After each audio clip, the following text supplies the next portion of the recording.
Hi students, aren't you just so excited to make a nice and nutritious dinner with Miss Moleshine?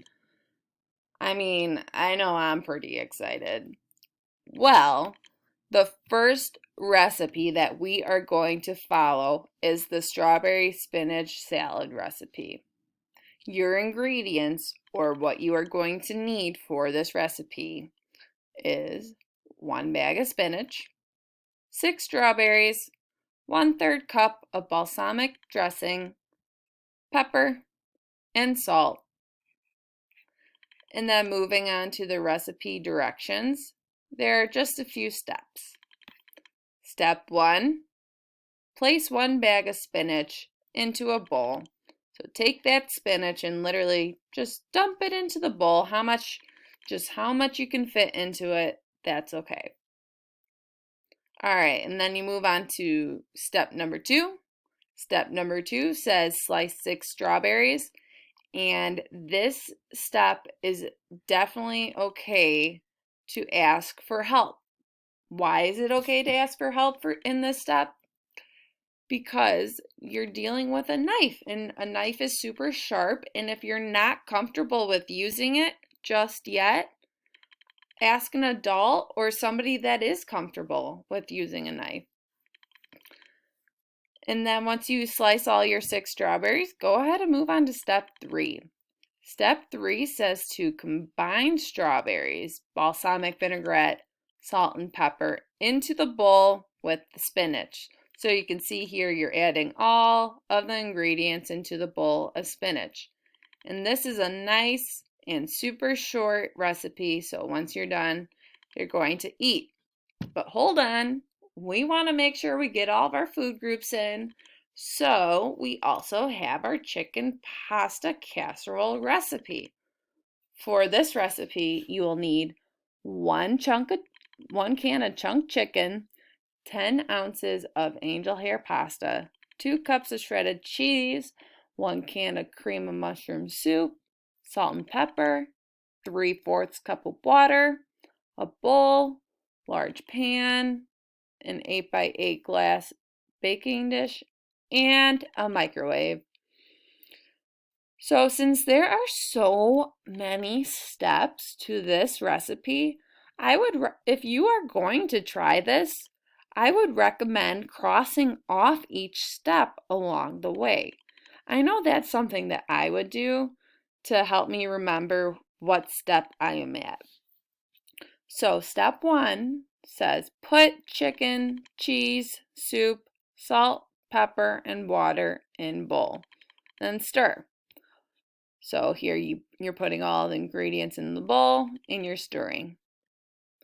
Step 2 says bring large pan of water to a boil, add pasta, and stir. So you're going to want to bring that pan on the stove to a boil, which means you're going to see all the bubbles of water coming up to the top. Then you add the pasta to the water and then you stir. After that, you move on to step 3, and step 3 says you want to cook that pasta for 4 to 5 minutes. Stir 2 times while it cooks. So really make sure you set that timer for 4 to 5 minutes so you don't forget how long you had the pasta in the pot for. And then during that time, you're going to want to make sure you stir up your pasta. And then once the timer goes off, go ahead and move on to step 4. Step 4 says drain water off pasta. And when you drain your water off the pasta, you're going to want to make sure you have something called a colander. A colander looks like a bowl with holes on the bottom. That way you can get all the water out and save all of the pasta. Then you can go ahead and move on to step 5, and step 5 says put pasta and chicken mixture and mix together. So you have your chicken mixture, then you have your cooked pasta. So add the cooked pasta to the chicken mixture and make sure you mix it all together, and so everything is covered by the chicken mixture. And then you move on to step 6, and step 6 says pour into a baking dish. So you're going to pour that chicken mixture and pasta into a baking dish. And then once you do that, move on to step 7. And then in step 7, you're going to cover and microwave on high for 15 minutes. So you're going to cover the baking dish so that you can keep it nice and warm while it cooks in the microwave. And once you put it in the microwave, make sure you press 15 minutes and start. So while that is cooking in the microwave, you will wait super patiently for it to be done, and then you move on to step 8. And in step 8, this is super important. You want to let it sit for 5 minutes before serving, and then you can eat. Why do you think you want to wait 5 minutes? What does this look like? You want to wait for 5 minutes because when it comes out of the microwave, it's going to be super, super, super hot. And when something is super, super, super hot, we don't want to eat it right away.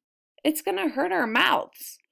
So make sure you give it the time to cool down before eating. So after this, I want you guys to go ahead and watch Miss Mulshine making both of these super delicious recipes so you can see how it's done.